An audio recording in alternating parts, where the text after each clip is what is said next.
Hello, this is Danny Raymond, the voice behind Ray's Guide. CIG dropped the second of 2 episodes of Inside Star Citizen about the new Arena Commander, so now I can dig into them because there's no point in raising a question about the first installment only to have it answered by the second. And among the most useful questions I ask myself when I dig into these is, what didn't they show, but should have? Because there is found the things that they may have only hinted at, or perhaps more seriously, an opportunity that they are missing. One thing that they did not mention was theaters of war, and this should be taken pretty much as confirmation that whatever will survive of that project will be folded into Arena Commander. I also expect that the title Star Marine will be deprecated and the whole thing will be folded into Arena Commander. A bigger question, though, is whether the whole combined things needs a better moniker than Arena Commander, something that will clarify its role and relationship as an adjunct of Star Citizen.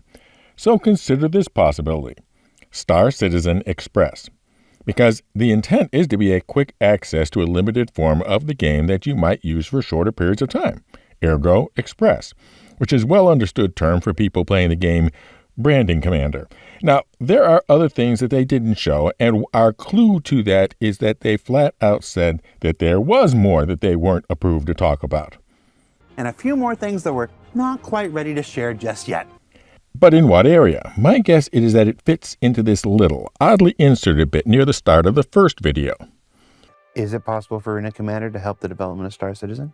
Yes, it can be used for testing things that aren't quite in the PU yet, but will be soon. And it can be used for testing things that are already in the PU. Which had little to do with either what there was going on before or after, which is usually a hint as a patch to cover up something, perhaps a whole segment that had been removed. Note that nowhere else in the video did they talk about collecting metrics, which is odd because CIG is really big on collecting metrics. But that wouldn't be what they couldn't talk about. After all, collecting metrics from Arena Commander is hardly a secret. It had to be what they are hoping to collect metrics about. And that brings up the thing that CIG would be missing not simply important but necessary opportunity if they are not planning on doing so soon. And that is Master Modes. Now, filling in for those not closely following the game, Master Modes was introduced at CitizenCon last year. And to try to briefly summarize how they described it, you had Standard Control Mode, which would cover up to about 300 meters per second, and in which your weapons and shields would work. And Quantum Control Mode, in which they wouldn't, but you could reach your ship maximum speed.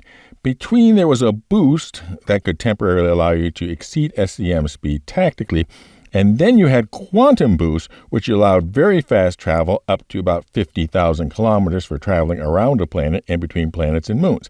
And then finally, we have Quantum Travel, which used for interplanetary travel. None of this has to do with quantum economics, and oh God, CIG, could you please stop beating that word to death? So where was I? 6 months ago at a Star Citizen Live, they confirmed that they had been testing Master Modes in the Squadron 42 branch using Squadron 42 ships and Squadron 42 missions. All well and good. But what would be a really bad idea is to dump Master Modes, as fundamental as it is, in one big lump into the persistent universe with nothing but a few weeks of Evocati and then Open PTU. Of course not. You would want to introduce it into a place where lots of folks can learn it first. Lots of folks can discover how to change their habits about flying with it, and where CIG can get lots of telemetry about how the broad spectrum of gamers would push Master Modes to its limits, and they would likely do it in a way that they would not give away a lot of spoilers about the actual game content of Squadron 42.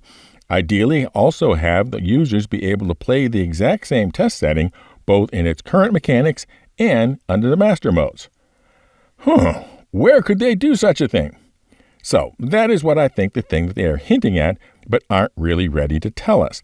The new Arena Commander as a Master Modes training laboratory for the players. Maybe it will still wind up in 3.20 or maybe 3.20.1, but if it isn't in their plans, then they are missing a huge opportunity, and frankly, a very necessary step. Because even if Master Modes is perfect, absolutely perfect, and I'm skeptical about that, people will still hate it if they don't get the ability to transition their knowledge and skills gradually and with limited consequences due to the inevitable learning curve screw-ups.